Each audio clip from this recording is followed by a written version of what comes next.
Pace বোলিংয়ের নতুন এক যুগে প্রবেশ করলো বাংলাদেশ। ফ্রন্ট লাইনার পেসারদের বিশ্রাম দিয়ে নতুন মুখ নিয়ে নিউজিল্যান্ডের মতো পরাশক্তি দলের বিপক্ষে খেলতে নামবে টাইগাররা। বিশাল চমক রেখে নিউজিল্যান্ডের বিপক্ষে আসন্ন সিরিজের জন্য টি-20 স্কোয়াড ঘোষণা করেছে বাংলাদেশ ক্রিকেট বোর্ড। ঘোষিত এই স্কোয়াড প্রথম 2 টি-20-র জন্য কার্যকর হবে। ঘোষিত দলের নাম নেই শীর্ষস্থানীয় 3 ফাস্ট বোলারের। 23 এপ্রিল তৃতীয় ও শেষ ওয়ানডের পর চট্টগ্রামে শুরু হবে টি-20 সিরিজ। 27 এপ্রিল প্রথম ও 29 এপ্রিল দ্বিতীয় টি-20 হবে চট্টগ্রামে। এই 2 ম্যাচের জন্যই স্কোয়াড ঘোষণা করেছে বিসিবি। ঘোষিত স্কোয়াডে নেই মুস্তাফিজুর রহমান, তাসকিন আহমেদ ও নাহিদ রানা। তাদের অনুপস্থিতির সুবাদে প্রায় নতুন এক পেস বোলিং লাইন আপ দেখা যাবে এবার। স্কোয়াডে রাখা হয়েছে আব্দুল গফফার সাকলাইনকে। 28 বছর বয়সী এই অলরাউন্ডার সম্প্রতি ঘরোয়া ক্রিকেটে দেখিয়েছেন নজরকাড়া পারফরমেন্স। পেস বোলিং এর পাশাপাশি ব্যাট হাতে দ্রুত রান তোলার জন্য খ্যাতি আছে তার। টি-20 স্কোয়াডে ডাকা হয়েছে আরেক পেসার রিপন মন্ডলকেও।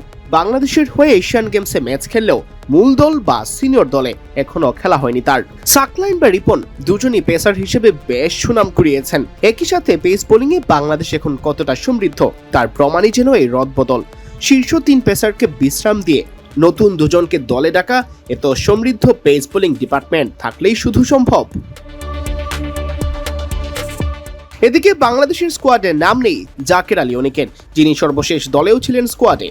বাদ পড়েছেন মাহিদুল ইসলাম অঙ্কনও। লিটন দাসের নেতৃত্বাধীন বাংলাদেশ স্কোয়াডে রয়েছেন পারভেজ হোসেন ইমন, তানজিদ হাসান তামিম, সহ অধিনায়ক সাইফ হাসান, শামীম হোসেন পাটোয়ারি, তাওহিদ হৃদয়, নুরুল হাসান সোহান, শেখ মেহেদি হাসান, নাসুম আহমেদ, রিশাদ হোসেন, শরীফুল ইসলাম, তানজিম হাসান সাকিব, রিপন মন্ডল, মোহাম্মদ সাইফুদ্দিন ও আব্দুল গফফার সাকলাইন। সিয়াম চৌধুরী, বিডি ক্রিক টাইম। আসসালামু আলাইকুম, আশা করি সবাই ভালো আছেন। আপনার সমুদ্র টি-20 দলটা পেয়ে গেছেন। এটা আমাদের প্রথম 2টি টি-20-র জন্য দেওয়া হয়েছে। পরবর্তী 3 নম্বরটা আমরা পরে ঘোষণা করব। আপনারা দেখেছেন দুজন নতুন মুখ আমরা ইনক্লুড করেছি, রিপন মন্ডল এবং আব্দুল গফফার সাকলাইন। অবভিয়াসলি রিপন মন্ডল খুব ভালো করছেন। আমরা মনে করছি যে শেষের দিকে যেতে পারে এবং শুরুর দিকে তার উইকেট নেওয়ার সক্ষমতা আছে, সেটা আমরা ভালো মতো ব্যবহার করতে পারবো। আর আব্দুল গফফার সাকলাইন আমরা একটা বলি অলরাউন্ডার খুঁজছি। তিনি হয়তো আমাদের সেই অপশনটা হতে পারেন, সেই চিন্তা ভাবনা থেকে তাকে দলে নেওয়া। আশা করছি তিনি আমাদের ভবিষ্যতের জন্য সেই বলি অলরাউন্ডার যে জায়গাটা সেটা পূরণ করতে পারবেন। তিনি রিসেন্টলি ভালো ফর্মে আছেন, আশা করি তার সেই ফর্মটা আমরা কাজে লাগাতে পারবো। অবভিয়াসলি আমরা কিছু নতুন মুখ দেখতে চাইছি টি-20-তে। এই জন্য হয়তো আমরা একটু বিশ্রাম দিয়েছি নাহিদ রানাকে, তাসকিনকে। নাহিদ রানা অবভিয়াসলি ওয়ানডে ম্যাচের পরে তার একটু বিশ্রাম দরকার আছে টেস্ট ম্যাচের আগে। অ্যাট দ্য সেম টাইম টি-20-তে আমরা কিছু নতুন মুখ ট্রাই করবো, সেই ভাবনাতেই আসে দুজনের দলে আসা।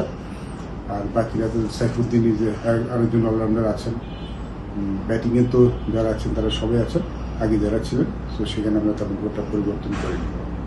আশা করছি আমাদের দলটা এবার টি-20 সিরিজটা ভালো হবে। সবাই ভালো থাকবেন। আসসালামু আলাইকুম।